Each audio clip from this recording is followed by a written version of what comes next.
Hello there, Mandy here. Restorative Grief with Mandy Capehart is not just a podcast. It's also a book, a free online grief group, and a one-on-one private coaching practice. If you are interested in learning more, visit mandykapehart.com to find out how restorative grief can help you heal heart, mind, body, and spirit. Welcome back to Restorative Grief with Mandy Capehart. You are listening to episode 233, titled What Our Grief Repeats, with Dr. Tony Iezzi.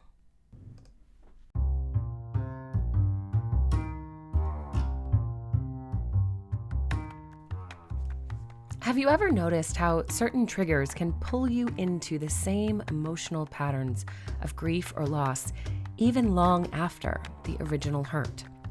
Today, we're talking with clinical psychologist Dr. Tony Iezzi, co-author of Reenactments, about how the themes beneath our triggers shape those repeating patterns, and how starting with one small conscious action can begin to disrupt the cycles that keep us feeling stuck. This is a conversation about restorative grief and learning how to respond differently with awareness and compassion.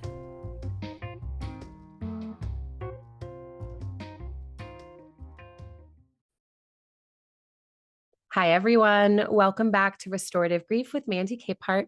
I am your host, Mandy, and today I'm really excited to be speaking with Dr. Tony Iezzi, a clinical psychologist with over 35 years of experience helping people understand the patterns that they live that have been shaped by trauma, stress, loss, and how to relate with them with more awareness and compassion.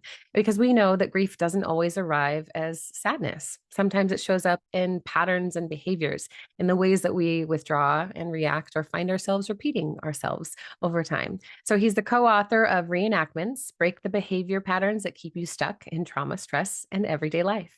And so I am just so honored to talk about his work with him today, about how we can move through loss instead of trying to just get over it, but create integrative space in our lives and learn what is causing us to keep ourselves stuck in these patterns of repetition. So please welcome Dr. Tony Iezzi to the show. Thank you. Thank you for having me. Absolutely. So let's set this up. When you are talking about reenactments, what are you inviting people to notice about their lives that they might be missing? Generally, as human beings, we're programmed to respond to things, events, incidents in a concrete way. This happened, that happened, and this is how they relate to the event, the story. It turns out, though, what triggers a reaction, an emotion, and feelings are usually themes in those events and incidents. And it's those themes that you have to go and attack if you want, and recognize and deal with. It isn't so much dealing with what happened, but the themes that go with that. So a great example here is grief. We think of grief as losing someone. Well, grief, we can have a grief process over losing someone, losing a job, losing a partner, losing, a friend, losing anything. And what we don't recognize is when we have these experiences that profoundly shape us, they become a template that carry over into all these other incidents. So you have everyday incidents that might be like, no big deal. But if it triggers that same sense of loss, then you're going to have, a much more intense reaction. And people are sort of like, what's wrong with me? And, why am I reacting? This is no big deal. No, if there's something in that incident that is reminiscent and is triggered by a theme, is going to recreate that whole sort of intense experience. Yeah, that is such a well put way to say it. I love the idea of allowing themes to come into play with the things that trigger us or reactivate us in moment to moment life. Because I think you're right. When we're dealing with losses, we don't always see the bigger picture. We're very myopic and we're very close to Right, the right, situation. And so right. everything is close to the surface. Why is it you think grief and loss creates such stronger triggers for those reenacting behaviors? You can have reenactment behaviors in traumatic circumstances, which is usually what we think of, but Mhm. we can have them in non-traumatic circumstances. And for example, losing someone, that could be traumatic, and it might be less than traumatic. It doesn't really matter. It ends up affecting that person, you know. So it it pervades, our experience. And grief is one of those universal themes that all of us can relate to sooner or later, Yeah. and so it becomes important to recognize the impact of that on a person's life, the rest of their lives. Mm. You talk a little bit about awareness before change in your work. And I think that's kind of what you were just alluding to there is we have to see what those patterns are, begin to see how do we create real awareness in our lives beyond simply saying like, oh, well, yeah, they died. I'm grieving something, right? How do we tap into that knowing of these other situations and themes? I'm going to go a bit of a sidebar Yeah. and confess that about a week ago, 2 weeks ago, we went through a process of seeing my father-in-law going through palliative care, and he passed. Mm. And it was an opportunity to sort of uh, look at a group of people, and from young 30s, to older people, and look at the different reactions that people had. And I remember sitting at a table with some of the younger 30-year-olds and asking them, you know, what's happiness? And so they start to list all these sort of, joyful things. And as it turned out, 6 hours later, at home, their grandfather passed and it was over and it was nice. They don't understand the notion of dying well, they're it. And so at a certain point, I go back to those kids and I go, you see this? And I point to a room and I go, this is joy, this is happiness, and they just looked at me like I was crazy, and now right, not understanding, that things can affect us and how we look at it and deal with it, when we think in a big picture way, it helps to reinterpret things in a big picture way, and it helps us handle them much more effectively. Yeah. Well, I'm sorry to hear about your father-in-law, but No, I thanks. I do agree with you that there is beauty in the process, and I think that it's something that comes with age and experience, of course, but Right, right. but you're also naming that recognition of how those patterns become complicated. They can be hidden behind our other experiences. But 30-year-olders, how do you make them aware? How do you Yeah. tickle that curiosity? Yeah. And unless there's a reason, they're not going to go there, unless they're forced to, and Yeah. so the idea is um, when that happens, there are things you can do to increase your sense of awareness, and so talking about things, social support, reading, journaling, they're all therapy. They're all these things that you can engage in terms of increasing awareness. And it doesn't have to be on a specific topic. It doesn't have to be on a specific situation. It's this sort of broad, you know, um, brush of awareness. And once you start once you start to think, it begets more thinking, it begets more awareness, and it begets more curiosity. And then, things will sort of, take a role from there, and then you can start to be more targeted about it. But without awareness, there's no change. Yeah. Well, There's and no it change. it makes me think about how you can't unknow something, you can't unring a bell. So once you have kind of a glimmer of awareness into what kind of themes you might be dealing with, it almost Hmm. spirals into curiosity a little. That's well said. But I can tell you, lots of people work really, really hard to Yes. unsee. Yes. to unsee, Yeah. and they will even lie to themselves in order to unsee. And so it depends what they have to look at, and it depends what the resources of that person's ability to cope. Yeah. And that's something else that that I often talk about in this context is there are two behaviors that you can sort of categorize people. So you can either approach or avoid. And it's basically human behavior or human instinct, if you want, to avoid. That's our first option. And so all the stuff we're talking about is all approach, awareness, going towards it, process, feel, you know. I think the cultural mores around grief, in 2 weeks, go back to work, you're okay, and ay, ay, ay, Yeah. you can see people a year, 2, 3 years still struggling, and these messages don't help. No. Well, and it's interesting too, because yes, the avoidance self-preservation factor for people is so strong.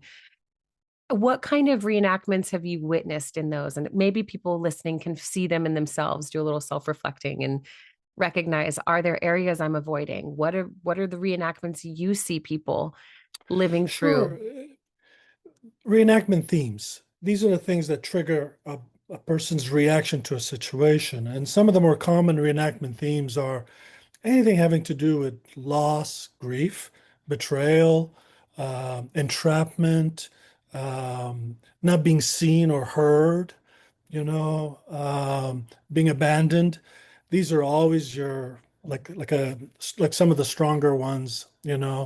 But at the end of the day, I think it comes down to not being loved. That's probably the big one, and so if you're feeling not loved, that's something you want to look at, and what a lot of people don't realize, the origins of reenactments are often in childhood. So I'll put this colloquially, part of our goofiness is a product of the goofiness of our parents. Mhm. All right. So it's kind of like we take on some of their history. We take on some of their messages that they got, they become ours, and then we evolve later on with some others. Um, and here's the tricky thing too, is even messages that are well intended, work hard, be better than anybody else, be perfect. This one taken too far is really bad and has some really horrible consequences. So recognizing the origins of these reenactments, we can sort of distance ourselves, because most people who are being avoidant, they see themselves as the origins of the problem. And it's really not. They're not the origins. No one is born feeling unloved. No one is born feeling stupid or unattractive or whatever. You know, these are things that are conveyed to us, and then we inculcate, and I think that there's a voice, an inner critic that starts when you're a kid, and you hear your mother or your father saying A, B, C, and D, and then you're an adult and now it's your voice. It's not your mother or your father, and this is your voice. And that can lead to some really bad moments in terms of coping and in terms of life.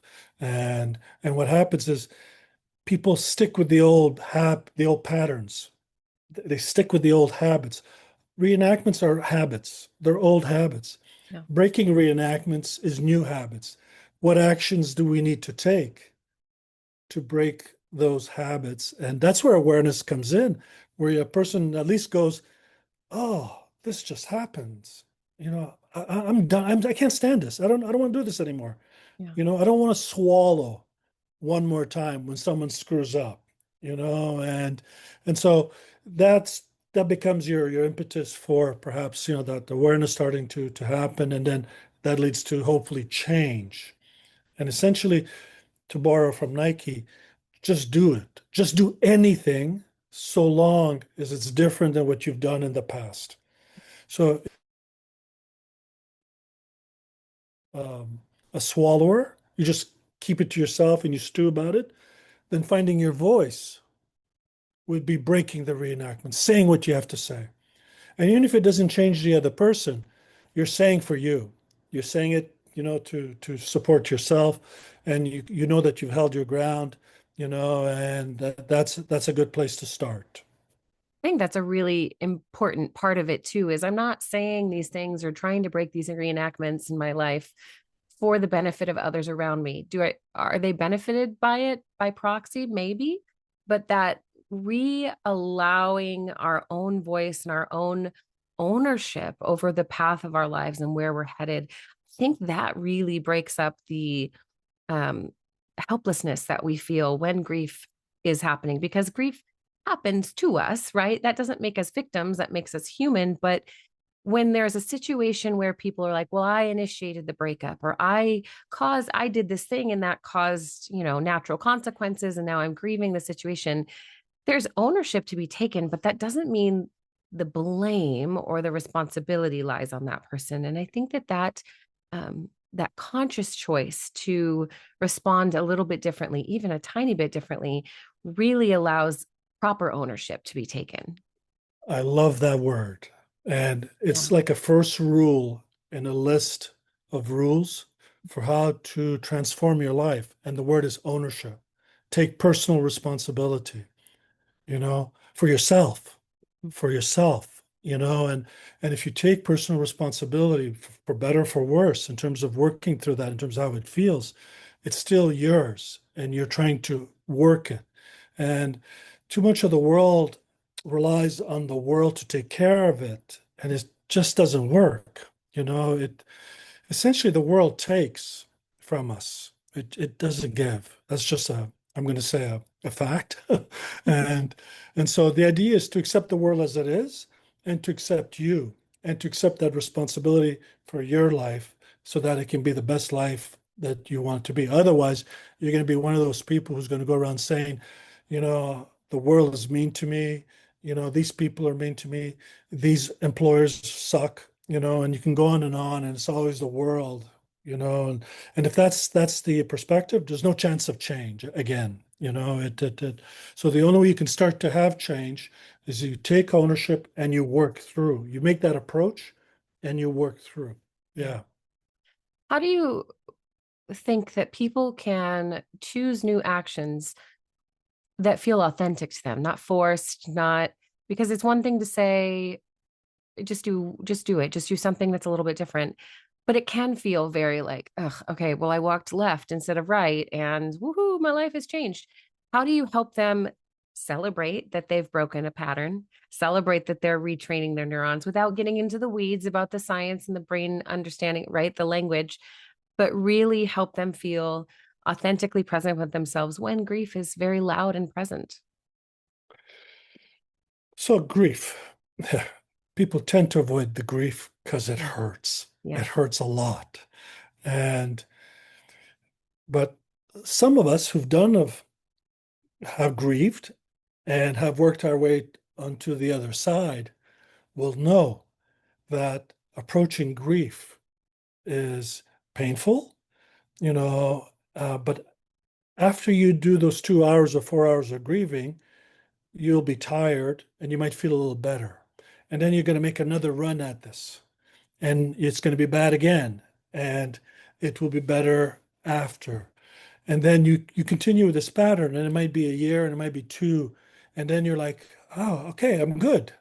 You know it it it um, um so the idea is to make an approach to doing anything that's different, and that approach can be from small to big.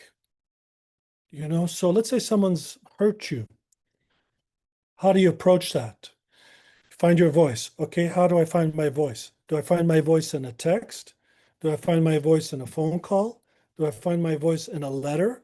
Do I find my voice in a one-on-one in person? Mm.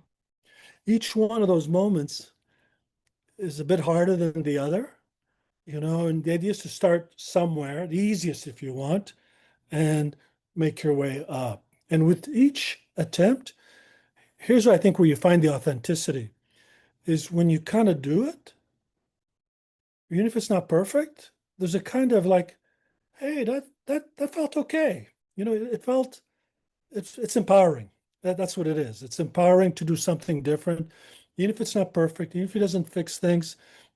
I did it. I approached. So that's a success, And so I know we could sort of say we could start to split hairs on what's more authentic than another, but from my perspective, is to go for it and and try, and then based on the experience, make an adjustment, and you will work ultimately to that authenticity that is consistent with your sense of self, the self you want to be.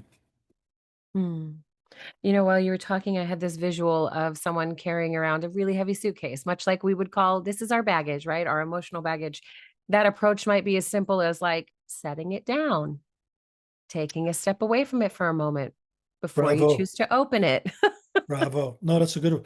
I have an example of just that in the book Yeah. of a girl, a certain age, who has a knapsack and who has three books, like the book of hate, the book of rejection, the book of this. And then you start to add the books over time, and by the time, and it's a bag that just keeps expanding, and it's a bag that they drag all the way through life, Yeah. and that's the burden. That's the physical and psychological burden that lots of people, carry with them. The only way to unload that is to start that approach, to start processing and working through. You start by taking responsibility. You start to think about some things. You start to seek help. You start to take some steps, and you're on your way. Yeah, I'm thinking about the person who's listening who would say, well, but my whole life, and they might not say it in these words, my whole life is shrouded in shame and judgment, right? I've, who am I to say I deserve to unpack that? Maybe I brought this on myself, or maybe I've listened to the voices of people around me saying, like, shame on you over and over, creating judgment around the baggage they have and the way that they grieve. So, how does that judgment reinforce someone's reenactments instead of giving them access to soften them? And how do they start to um, So listen differently? the way we do this sort of reenactments work is we have people identify incidents. Then we have them identify themes that they notice, shame and embarrassment, for Mhm. example. Then we have them go, okay, when was the first time you felt this kind of shame and embarrassment? People will tell you, oh boy, I was 7 and my mom said this, and that. Yeah. And then you ask him, okay, how about after that? What are some other big moments in your life where you had the shame and embarrassment? And they start to connect dots in the course of a life where they clearly it stands out in their mind, you know, the shame and embarrassment. And so when you go back to the origins, and let's say your mother said this, and that, which usually turns out to be kind of nasty in this kind of example, you go to them, you go, was that nice? Did that need to be said that way? Why do you think your mom said this? What happens is you're helping them disconnect a bit from that. You're helping them be more neutral, be more objective about not that I suck, but what exactly happened that led you to feel such shame and humiliation, and most people will go, you know, it happened at 7, but if they're 30, they'll recognize, God, that didn't need to be done that way, you Yeah. know? And then so they start to understand the context, they start to understand the surroundings in which all this occurs and that they're apart. And then they start to rethink, now, wait a second. It's not all me.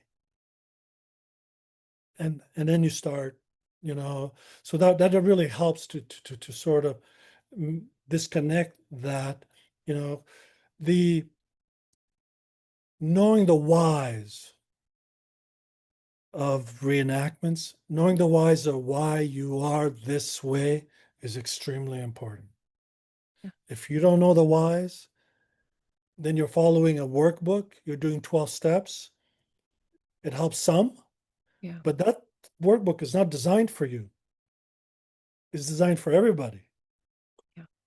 And Mm. so knowing the why for you is what matters. So if someone loses someone, you can do a workbook on grief for lots of people. But the process is not the same for every person. And why it hurts them is not for every person. One person might feel shame and humiliation with the loss of a person. Someone might feel abandonment. Someone else might feel a loss of love, and support. And if these different themes are in play, your intervention can be the same for all three. Yeah. Yep. You're naming exactly why this work as a restorative model has always been so important to me because of how individualized our losses and our expressions of those losses can be. Because for years, I've considered, do I create a course online for people? How do I make this more accessible, more available to make sure these conversations are not shame driven, that they are open for people who are living in care deserts or don't have the resources to do a one-on-one support. And every single time I've come up against, but there's no one answer. There's no one theme that is going to assuage the pain that everyone is encountering in their own individual expression. But if you tailor the work specifically to those things for that person, Mm-hmm. you will have a much better chance Yeah. of a positive outcome Yeah. because it's targeting specifically. So, for example, in the last 5 years, I've been working in a bariatric surgical program. Mm. So these are people who are significantly overweight, who consider bariatric surgery to lose weight. If someone living with overweight, the reason for that is because they were sexually abused from the age of 7 to 12. Will the treatment be the same for someone who's overweight because they put on 50 pounds with each of the four kids? Will the treatment be the same for someone who's overweight because they're going to end up, on the street? You know, you can't throw a one book at all of them and Mm. think you're going to get at this. You'll get, in a general sense, some aspects, but you're not going to really maximize the outcome for that person. Yeah. This is making me think about how one of the primary conversations we have in grief work one on one in the beginning is there's not a sense of closure necessarily that will come for you here. There is a recognition of your pain points, what hurts, what activates you, where you need more care, more regulation, more attentiveness to yourself. What is the outcome that you guide people towards? What kind of outcomes can people hope for to experience through recognizing their reenactments and naming the themes that they encounter? Yeah, first they need to know this work is not 12 steps, 12 weeks. It's the rest of your life. It's a lifetime. We all of us have reenactments. Here's the scary part. Every day we have them, multiple times a day. We just don't know. Yeah. Right? So the primary task I'm going to say is you want to change. You want to take ownership. Okay. And to do that, it's going to sound a bit weird, but you have to put yourself first. Mm. I don't mean first in a screw the world, this is all mine kind of way. Yeah. I mean in a um, I got to take care of me, like on the airplane. Put the mask on you first and then help everybody. If you do it the other way around, you're not helping everybody. And so personal growth is really important. And you start to make some changes. And then you'll find that as you improve, the reenactments won't happen as frequently, won't happen as intensely. Mm. You'll recover more quickly, but they never go away completely. Sooner or later, we get caught. We get caught. So for example, no one is ever ready. Well, depends on the situation. We were all ready for my father-in-law to pass. That wasn't a surprise. But in general, in terms of when someone passes, often we don't know. We get a call, a knock on the door, or something like that. And when that kind of situation happens, no one is ready for that, no matter how skilled, no matter how. And so what happens is under the duress, we go back to our old patterns, our old ways of behaving, Yeah. and then we come out of it and work our way back up. Okay, so the path of personal growth, meaning and purpose never ends. This is just sort of a structure and a plan to sort of begin that process, the reenactments, identifying the themes, and then breaking them, and then getting better, becoming a more insightful, self-understanding, self-accepting, um, ultimately self-loving. Mhm. You know, Tony, I'm thinking about those clients and those listeners who are very hesitant that maybe listening to the show is their only grief support right now.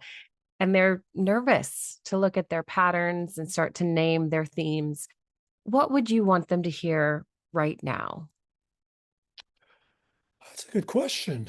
Um, you can do this on your own, or you could invoke support from others, but you take that first step.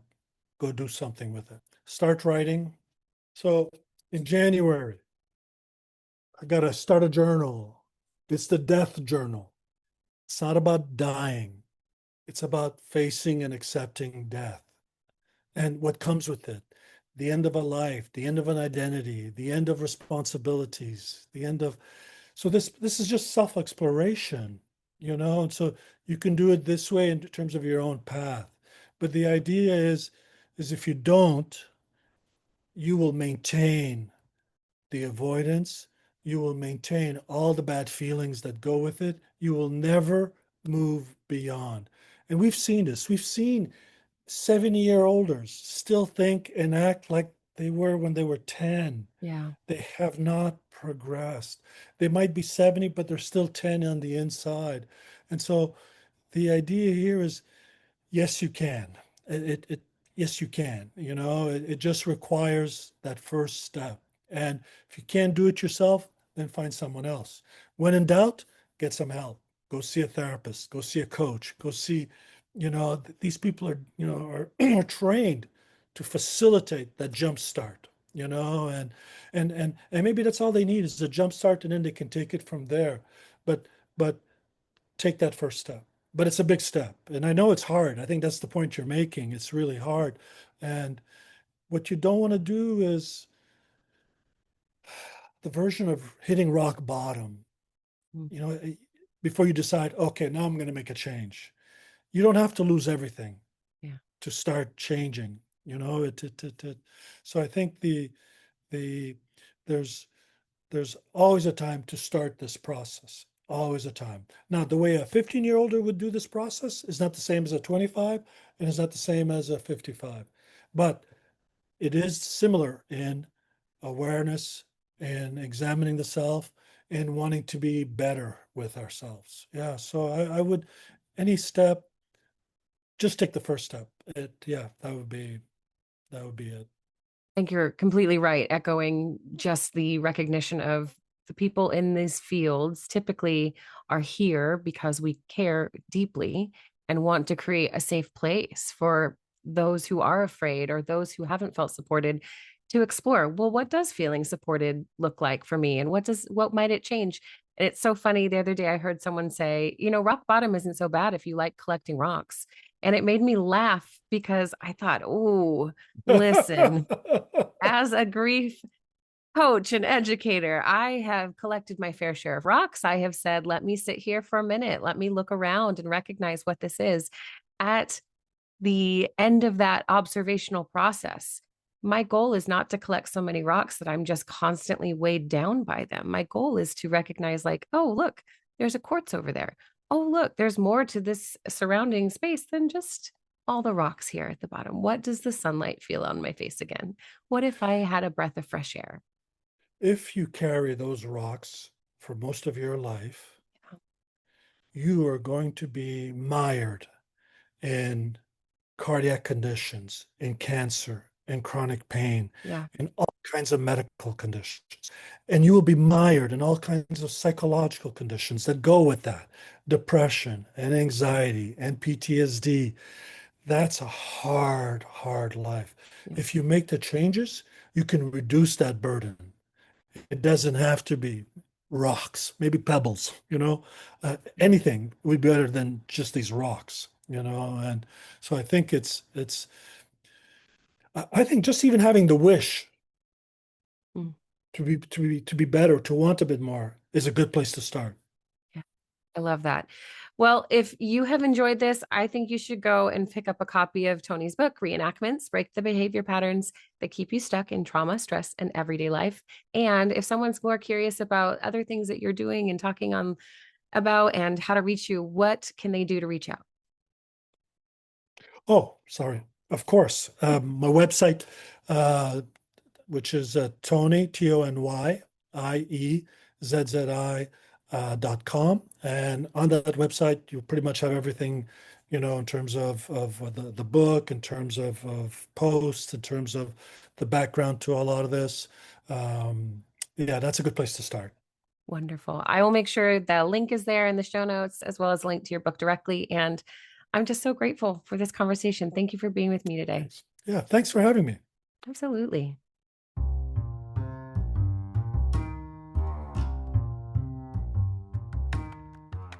Thank you for listening to episode 233 of Restorative Grief. Triggers can feel overwhelming and automatic, but noticing the themes beneath them and choosing one small conscious action can gently interrupt those patterns that keep us feeling stuck.